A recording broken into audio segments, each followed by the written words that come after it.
You've taken a very close look at this new software. How excited are you about it?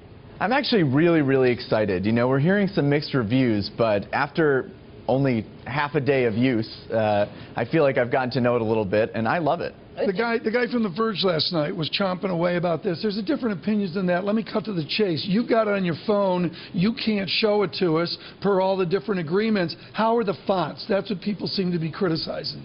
Well, you know, it's funny. The Retina screen came out a couple of years ago, which basically means that for every 1 pixel, there are now 4 pixels. Basically means things are sharper. On the Retina screen, I think the new fonts look amazing. They're hairline thin, though, and I think for some people that's a little jarring.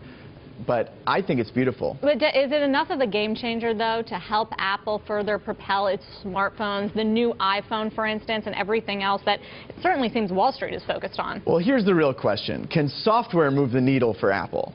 And I'm not sure, right? Apple is a company that combines software and hardware and internet services into something that definitely can move the needle. So I think that it's very possible we'll see new devices in tandem with the new operating system when it actually goes live to the public. Does your world, the developers community, do they share the skepticism about Apple's ability to innovate, as we've heard from Wall Street? I mean, there are now 6 million registered Apple developers, about 25% of them new in the last year. Like you said, the iPhone's been around now for 6 years, the development community for 5.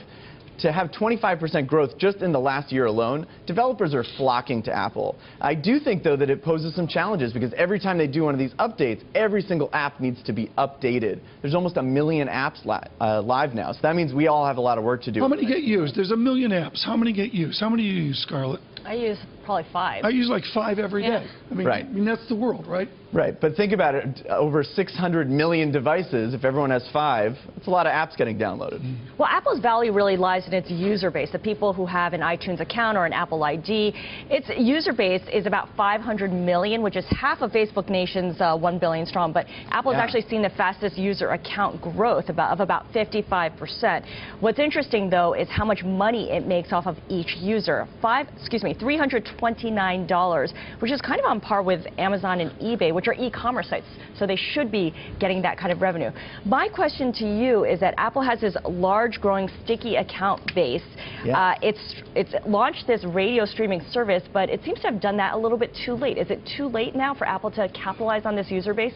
I don't think it's ever too late for Apple. And the thing that Apple's really good at is taking something that is on the way to mainstream and pushing it to the mainstream. They're not always first to the game. Think about it. They weren't the first MP3 player. It wasn't the first smartphone. It wasn't the first tablet. But they pride themselves on doing the best.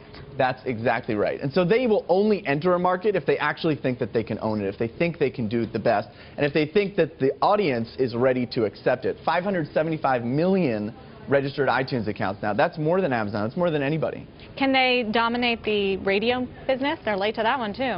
We'll see. I mean, Pandora people are obsessed with, right? Spotify people love. But the thing is that when you get an Apple device, if it already has iTunes radio on it, you're going to be more likely to use that than anything else. And so they have sort of the home team advantage when it comes to these things. How does Samsung strategically react to this announcement yesterday? One of the things that Samsung always has working against it is that they don't create their own operating system, right? And so they always need to play nice with Android. Now, there are rumors that Samsung might launch its own operating system, and I think that would give Apple more of a run for its money. All right, Paul Canetti, Maz Digital, thanks so much for joining us. An ex-Apple employee who still develops for Apple, we should say. And very he has excited the new about look this change. on his phone now. He does, but he won't show us. 200 of those apps were created with Maz, including Forbes magazine, Inc. magazine. Excuse me, that was a shameless plug. That's just ridiculous. But the point is, he's still excited and developing for Apple.